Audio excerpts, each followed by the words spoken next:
다 함께 한 번 더 아멘으로 하나님을 예배하겠습니다. 할렐루야. 자, 오늘도 같은 자리에서 또 같은 영상으로 델레이 처치의 말씀을 함께 나누는 우리 모든 예배자분들을 예수님의 이름으로 환영하고 또 축복해 드립니다. 자, 오늘 부활주일입니다. 부활하신 예수님을 믿으시기 바랍니다. 그러실 수 있기를 바라요. 예수님의 부활을 믿는 일이 그게 기독교 신앙의 핵심과도 같습니다. 자, 오늘 아침 묵상을 보내드렸는데 혹시 읽어보셨는지 모르겠습니다만 그 묵상이 언급했듯이 예수님은 안식 후 첫날 부활하셨습니다. 안식일은 토요일입니다. 토요일이 안식일이고요. 안식 후 첫날이니까 이제 일요일이죠. 그러니까 예수님을 따르는 초대교회 사람들은, 예수님을 따르는 이제 그리스도인들은 예수님의 이 부활하신 그 안식 후 첫날을 중심으로 그 첫날을 기념하면서 모이기 시작했어요. 그게 오늘날 주일 예배의 전통이 된 겁니다. 그렇게 예수님의 부활은 유대교와 비슷한 듯 하면서도 다른, 여전히 율법이라는 것은 여전히 유효하지만 그 이상이 되는, 그것을 믿는 자들에게 있어서 새로운 시대가 열렸음을 알리는 신호탄과도 같은 게, 이게 바로 부활이에요.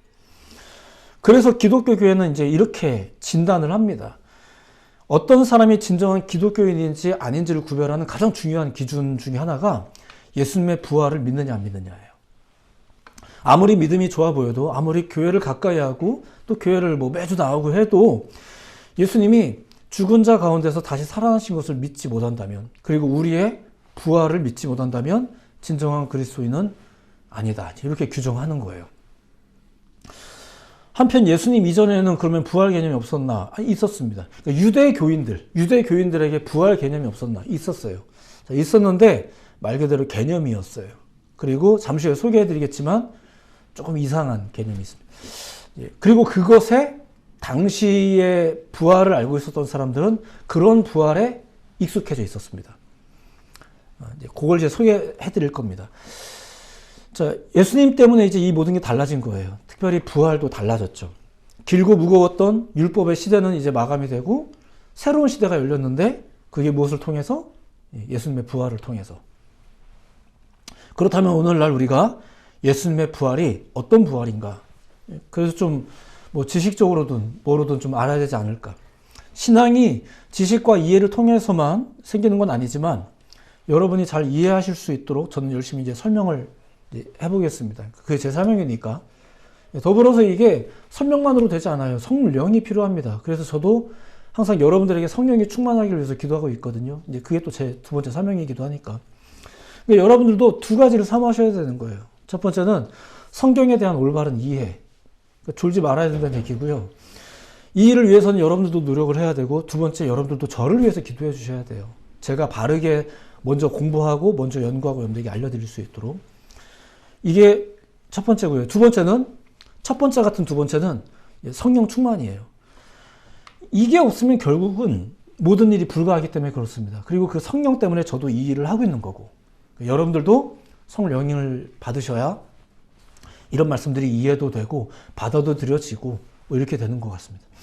오늘의 이야기를 통해 여러분 안에 또 더욱 부활을 믿는 그런 믿음이 생겨나기를, 또 그렇게 성령이 여러분의 생각과 마음을 어루만져 주시기를 예수님의 이름으로 축복해 드립니다. 자, 이런 이야기를 오늘 말씀을 좀 시작할까 합니다. 장례식장 이야기를. 장례식장이 있습니다. 일반적으로는 슬픔의 현장이죠. 저 역시 이제 가족을 먼저 보내는 일을 이제 경험해 봤기 때문에 그 슬픔이 어떤 것인지 조금은 더 이해하고 또 체감을 해 봤습니다. 경사에는 가지 않아도 애사에는 꼭 가야 된다, 이런 말이 있죠.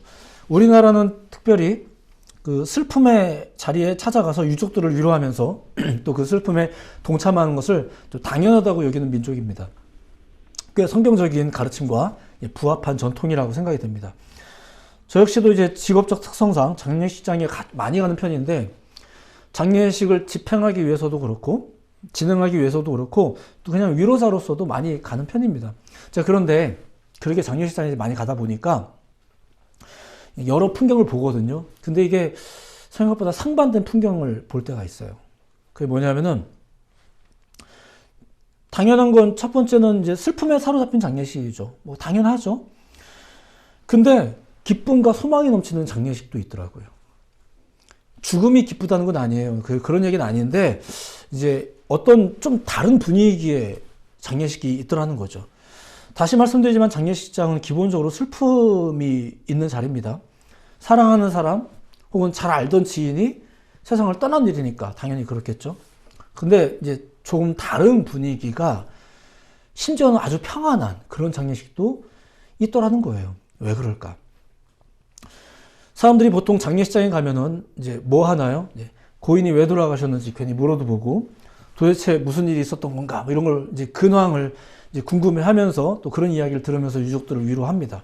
말 그대로 죽음의 원인, 죽음의 원인을 나누면서 슬픔을 공유하고 동참하죠. 이게 보통 장례식장이 하는 거예요. 그런데 분위기가 조금 다른 장례식도 있다고 했잖아요. 그럼 역시 또 궁금하지 않겠습니까? 당연히 죽음의 원인을 나누기도 하지만 더불어서 평안의 원인을 나누기도 해요. 죽음 이상의 것을 공유하는 거죠. 이제 그래서 그걸 들어보면 보통은 그 이유가 두 가지예요. 첫 번째는 고인의 삶, 고인의 삶을 통한 이유라는 게 있어요. 고인의 삶을 통한 이유라는 것도 보통은 두 가지로 볼 수 있는데 먼저는 이런 거죠. 고인이 오랫동안 투병 생활을 하다가 돌아가신 경우가 있어요. 물론 가족 입장에서는 그래도 한 날이라도 더 같이 있고 싶은 마음이 더 크겠지만 그 고통의 세월을 생각하면 이제 그 고통이 끝났다는 것 때문에 안도하는 그런 종류의 기쁨도 있어요. 그 행여 오해가 있을까봐 계속 말씀드리지만 돌아가셔서 신난다는 얘기는 아니고요. 이런 상상 자체가 굉장히 불순하죠. 근데 어쨌거나 고통이 끝났다는 사실 때문에 가지게 되는 어떤 평안함도 있더라 이거죠. 또한 이런 것도 있습니다. 이게 나름대로 괜찮은 건데 이 고인이 잘 살아왔을 때 그럴 때 사람들은 고인을 떠나보내는 것이 뭐 더 슬프기도 하지만 더 복되다고 느끼는 것도 있다는 얘기예요. 오늘 여러분들이 읽은 본문에서 이제 죽은 사람이 있습니다. 나사로예요. 나사로라는 사람이 죽은 장례 현장입니다. 그는 병들어 있다가 투병 생활을 하다가 죽게 된 사람인데 요한복음 11장에 이제 설명을 잘 보시다 보면 이렇습니다. 예수님의 사랑을 받았던 사람이라고 해요. 나사로가. 그리고 여동생들이 이렇게 마음 아파하는 걸 보면은 여동생하고 오빠랑 되게 친했던 것 같아요. 그리고 11장 19절에 보면은 많은 유대인이 마르다와 마리아에게 그 오라비의 일로 위문하러 왔더니 라고 말한 걸 보면은 이웃관계도 나쁘지 않았던 것 같아요. 그러니까 거두절미하고 삶을 좀 잘 산 것 같아요. 나사로가. 삶을 잘 살아오신 분들은 고인이 되어서도 그 장례식의 분위기가 좀 달라요. 고인의 죽음 앞에서 그 슬픔도 크기도 하지만 마음이 평안하기도 해요. 심지어 그 고인이 살아온 삶을 통해서 이렇게 위로하겠다고 온 사람들이 더 오히려 위로와 힘을 받기도 해요.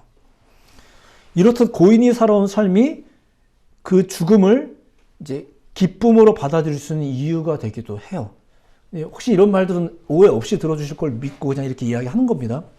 자, 그런데 고인의 삶을 통한 이유와 더불어서 그 장례식이 기쁨과 소망으로 가득해지는 두 번째 이유도 있어요. 그게 뭐냐면은 오늘 본문에 등장하는 사람이 누구라고요? 나사로가 있고요. 고인이 된 나사로. 그리고 여동생 마리아와 마르다. 그리고 하객으로 오는 사람들은 대부분 다 누구예요? 유대인들. 다 유대인들입니다. 나사로도 유대인, 그 예수님도 유대인, 다 유대인이에요. 유대인들이라는 사람들은 내세관이 있는 사람들이에요. 내세관. 특별히 천국에 대한 소망이 있는 사람들이죠. 그 내세관에 의한 이유로 기쁨과 소망을 가지는 사람들이 있어요. 죽음을 끝이 아니라 일종의 통과 의례라고 생각하고 또 죽음 이후의 삶이 있다는 것을 인정하는 사람들, 그런 사람들이 내세관을 가진 사람들, 그 사람들이 유대인들, 오늘날의 기독교인들이 보통 그런 사람들입니다. 물론 그것은 영원한 천국일 수도 있고요, 영원한 지옥일 수도 있어요. 뭐 살아가면서 행했던 많은 일들로 인해서 그것이 결정된다, 뭐 이런 사고, 이런 것을 기본적으로 깔고 있는 사람들이 유대인들이죠. 자, 그런 사람들이 지금 나사로의 장례식장에 모인 겁니다. 예, 그들은 물론 지금 슬프죠. 슬프지만 내세관을 가진 자들로서 어떤 종류의 자부심과 평안함도 있는 사람들이에요. 또 서로 그런 걸 또 위로하기도 하는 거죠. 걱정하지 마, 부모님 천국 가셨어. 뭐 이런 말들도 하고. 이게 그냥 인사치레가 아니라 그런 믿음이 있는 거예요. 우리들 가운데. 자, 그런 사람들이 지금 예수님을 만나게 되는데 놀라죠. 그들이 가진 내세관이 있었지만 그들이 가지고 있는 내세관보다도 더 놀라운 일들을 그들이 경험하게 된다는 얘기예요. 일단 이 상황에 대해서 쉽게 설명드리자면 예수님이 나사로를 되살립니다. 사람이 죽었다가 산 것도 놀랍긴 하죠. 이게 흔한 일이 아니니까. 자, 그런데 우리가 이 이야기에서 보려는 것은 뭐냐면은 부활에 대한 이야기예요. 그러니까 이미 부활의 개념이 있는 사람들이기 때문에 좀 나름대로 소망을 가지고 뭐 찬송 막 불러가면서 천국에서 만나보자 이러면서 이 슬픔을 좀 달래고 하는 사람들인데 이런 사람들이 더 놀라운 일이 있었단 말이에요. 그게 바로 예수님의 부활. 당시 유대인들이 가지고 있었던 일반적인 내세관. 부활을 인정해요? 안 해요? 인정하죠. 자, 이것을 좀 나름대로 또 세분화해서 좀만 설명하겠습니다. 공부라고 생각하실 필요는 없어요. 그냥 쓱쓱쓱쓱 넘어갈 내용이니까. 자, 유대인들. 자, 그 와중에 부활이 없다고 하는 사람들도 있었어요.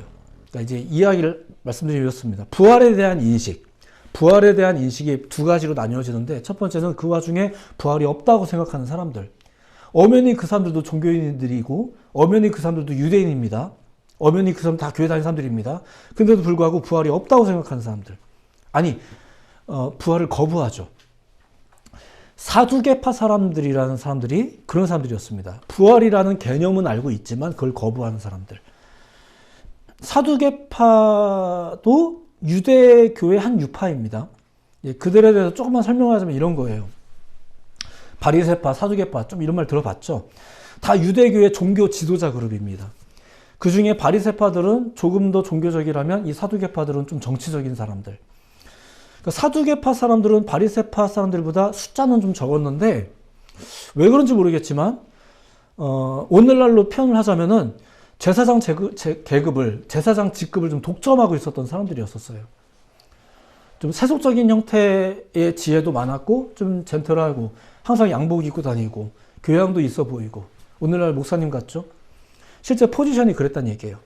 그러니까 오늘날의 방식으로 설명하자면 바리새인들은 약간 신학대학 교수님 같은 분들이고 사두개파들은 필드교회, 로컬 처치의 대부분 이제 목사님 같은 약간 이런 포지션들. 왜 그런 포지션들은 주로 바리새인이 안 하고 사두개인들이 하는지 모르겠지만 아무튼 그런 사람들. 근데 놀랍게도 그들이 생각보다 현실감이 너무 강력하고 부활을 잘 인정하지 않았어요. 오늘날 목사님들이 그렇다는 얘기는 아닌데 모양새는 좀 비슷한 포지션.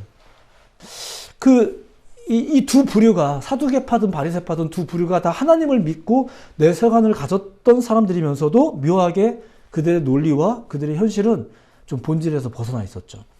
이 얘기는 잠시 후에 하겠지만 어쨌거나 부활에 대해서만큼은 이렇게 종교인들끼리도 같은 유대인들끼리도 좀 통일된 의견이 없었어요.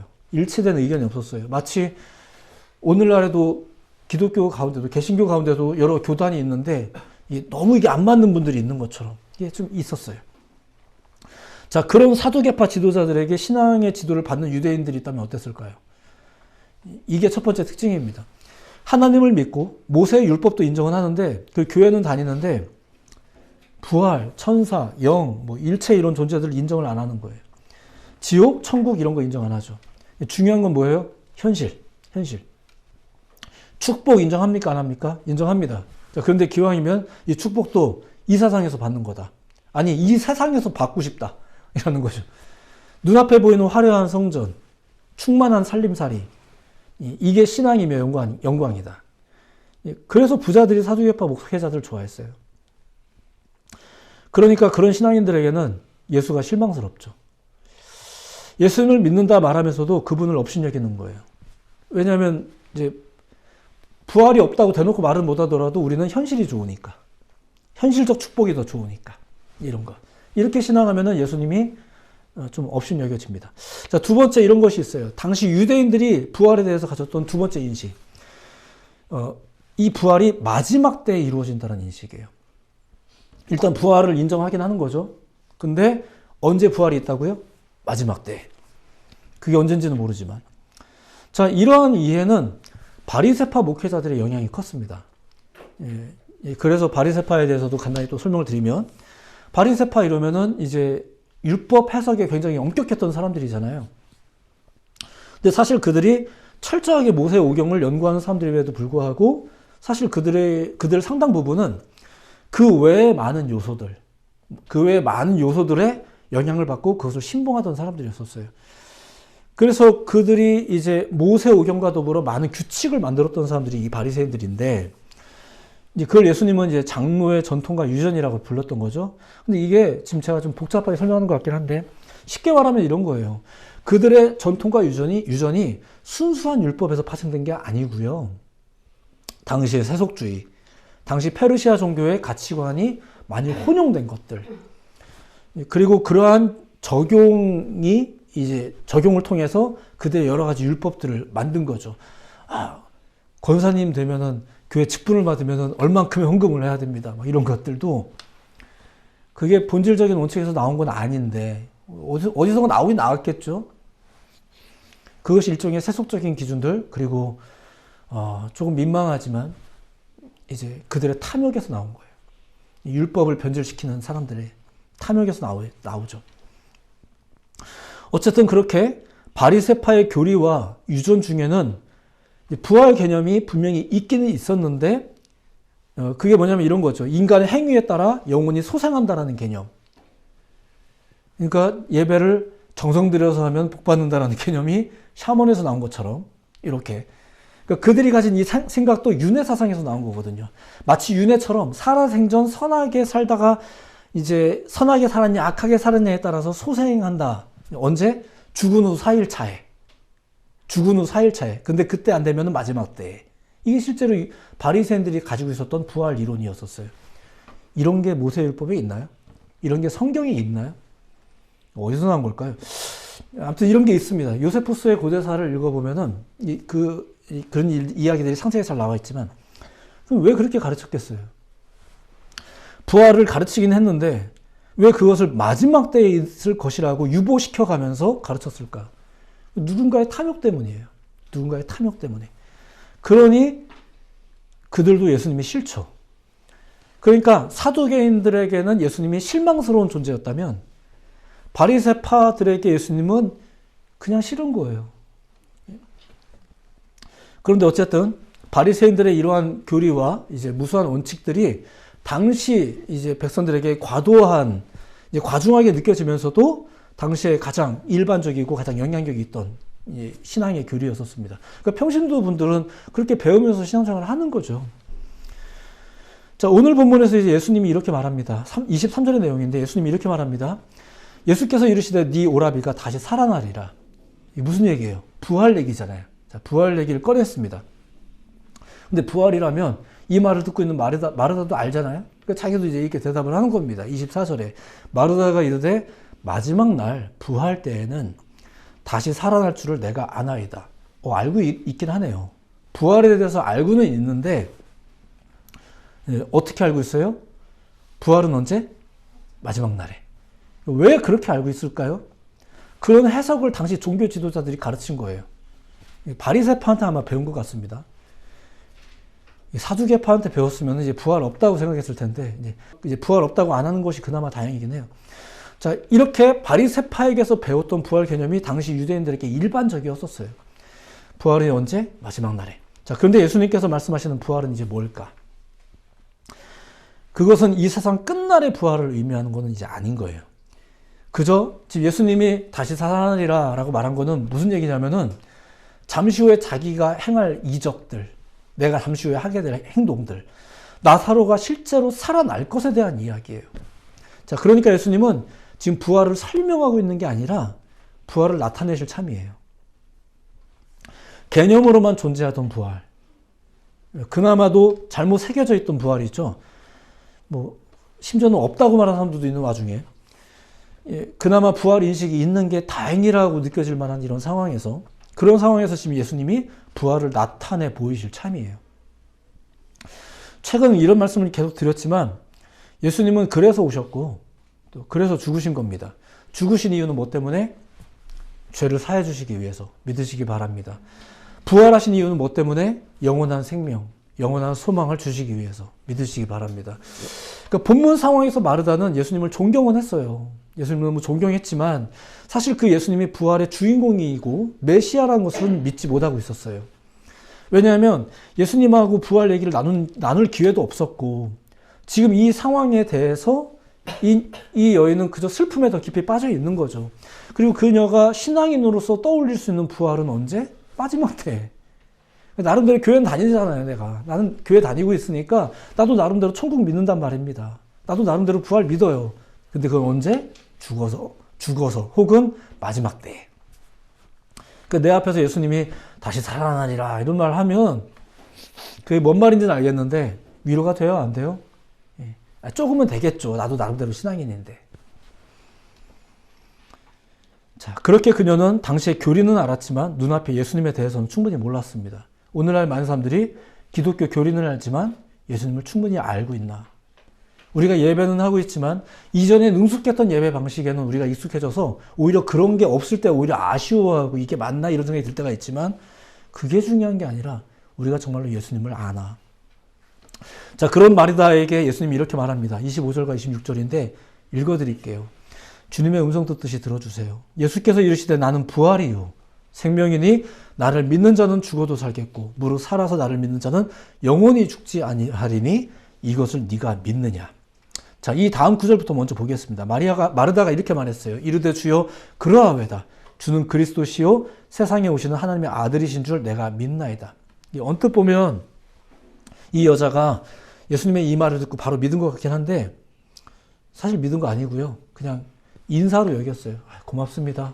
축복 기도해 준다니까 고맙죠. 그냥 이렇게 인사로 넘겼어요. 왠지 아세요? 이후에 보면 바로 알아요.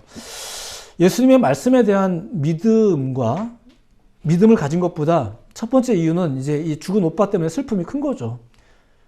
그 두 번째는 지금까지 죽은 사람이 산 걸 본 적이 없거든요. 그리고 나는 부활에 대해서 그동안에 이렇게 배웠고 39절에 보면 이 여인의 태도가 이렇습니다. 예수께서 이르시되 돌을 옮겨 놓으라. 그러니까 지금 예수님은 뭘 하려고 하는 거예요? 지금 살리려고 하는 거잖아요. 근데 이 여자는 지금 사실 믿었어요? 안 믿었어요? 못 믿었잖아요. 그러니까 뭐라고 말해요? 그 죽은 자의 누이 마르다가 이르되 주여 죽은 지가 나흘이 되었으면 벌써 냄새가 납니다. 그러니까 지금 예수님이 오빠를 살리려고 하시는 거라는 것을 안 믿는 거예요. 지금 내 눈앞에서 풀풀 풍기는 냄새를 더 믿는 거죠. 예수님의 부활이란 게 뭘까? 예수님이 과연 부활을 이론으로 가르치셨나? 그렇지 않죠. 예수님도 유대인으로서 율법을 어려서부터 배웠고 그 부활이 뭔지에 대해서 모르지 않으세요.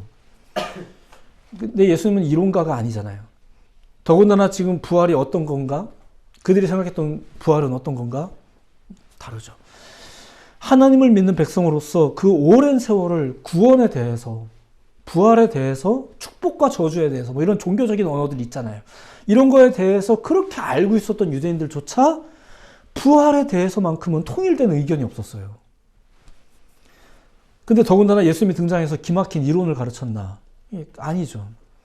예수님은 부활을 가르친 게 아니라 부활을 지금 나타내신 거예요. 나사로를 살렸고요.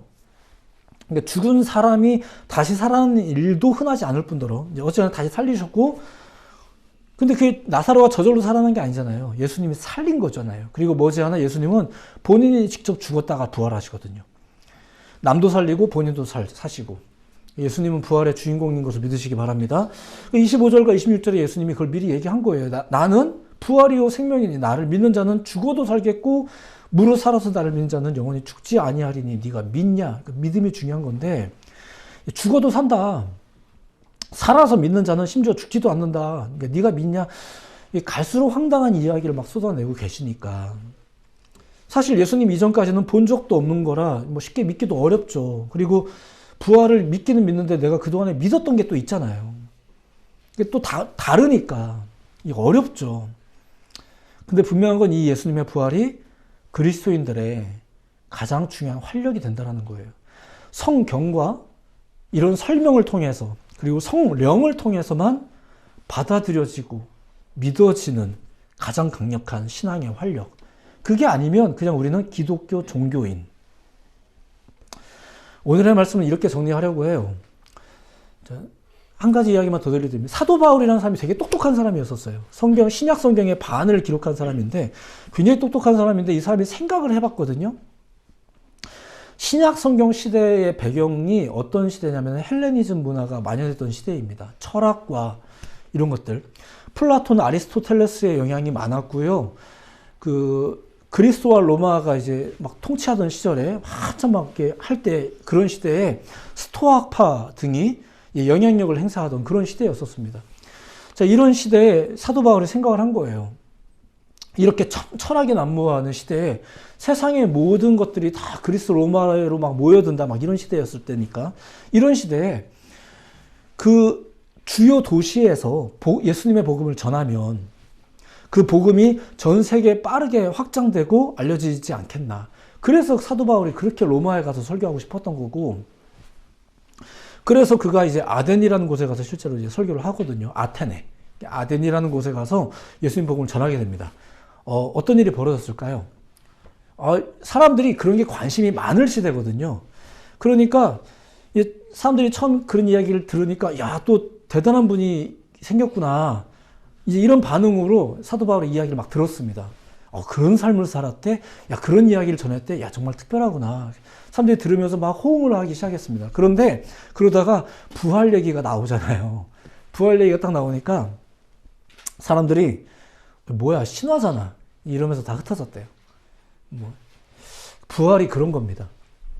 똑똑한 사람들에게는 받아들여지기 어렵고 무지한 자들에게는 그냥 거짓과 신비로만 치부되기 딱 좋은 그게 부활입니다.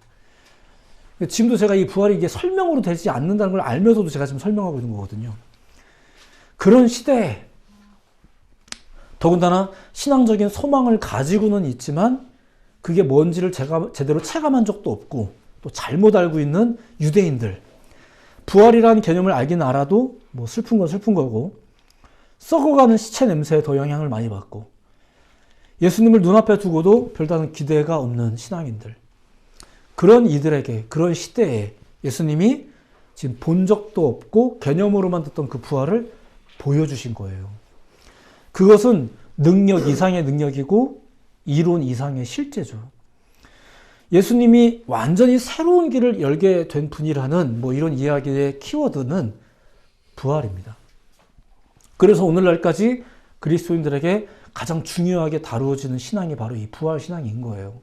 알아듣든 못 알아듣든 이 이야기가 설교 강단에서 사라지면 안 되는 거고, 그 예수님만이 길이요 진리요 생명이라는 것, 그냥 위인이 아니라 그분이 와서 그런 이론을 가르쳤다더라 이게 아니라, 그런 전설이 있다더라 이게 아니라, 그분이 그런 존재였다더라, 그분의 그 존재와 그 사건이 오늘날에도 우리에게도 여전히 유효하다는 걸 믿는 신앙, 이 신앙이 아니면 우리가 신앙인일 수 없는 이런 교리들, 이런 논리들이 우리들 가운데 통용되기 시작한 거죠. 유대교와 비슷하지만 유대교 같진 않은, 시간적 순서로 봤을 때는 카톨릭에서 나온 것 같지만 카톨릭과 다른 뭐 이런 것들이 있단 말이에요. 우리가 분명히 후발주자임에도 불구하고 자기들이 옳다라고 주장할 수 있는 유일하고 가장 강력했던 그 근거, 그게 뭐라고요? 그게 부활이었다는 얘기예요. 부활을 간과한 채 우리의 신앙, 그저 사는 동안만이라도 행복했으면 좋겠다. 여러분들 이게 얼마나 위험한 발언인지 아셔야 됩니다. 되게 중요한 문제입니다. 자, 오늘의 이야기를 통해서 지향하는 건 딱 한 가지입니다. 부활이 언제냐가 중요한 게 아니라 부활이 실제한다는 거. 언제냐고는 묻지 마세요. 저도 난처하니까. 그러니까 그런 문제가 아니라 부활이 실제라는 거. 그 부활을 믿는 여러분 모두가 되시기를 바랍니다. 그것을 성취하시는 예수님을 믿는, 언제냐를 분석하고 달려드는 게 아니라 부활이 실제라는 것을 믿는, 그리고 그것을 기대하는, 그리고 우리들의 신앙이 돼야 되지 않겠나. 이런 설명을 열심히 드리는 이유는 다 그 믿음 때문입니다. 여러분들에게 그 믿음이 있길 바라기 때문에 그래요. 나는 그때가 언젠지 알고 싶어요. 난 그게 아니면 못 믿겠어요. 주님도 난처하시면서 그냥 끝내셨거든요. 그때와 시는 나도 모른다라고 말씀하신 거를 어떤 목회자가 설명할 수 있을지는 잘 모르겠습니다만 가끔 하시는 분들이 좀 계시는데 좀 참 놀라워요. 근데 아무튼 그렇습니다. 이게 열심히 설명하는 이유입니다. 여러분들에게 그런 믿음을 가지시기를, 부활에 대한 믿음을 가지시기를, 여러분에게 성령 충만하기를 위해서 기도하는 이유가 그것 때문이에요. 여러분들이 부활을 믿으시기를. 그런 여러분들 되시기를 다시 한번 예수님의 이름으로 축복해 드립니다. 여러분들에게 이 부활에 대한 믿음과 또 이 부활로 충만한 삶을 살아가는 여러분 모두가 되시기를 다시 한번 예수님의 이름으로 축복해 드립니다. 기도하겠습니다.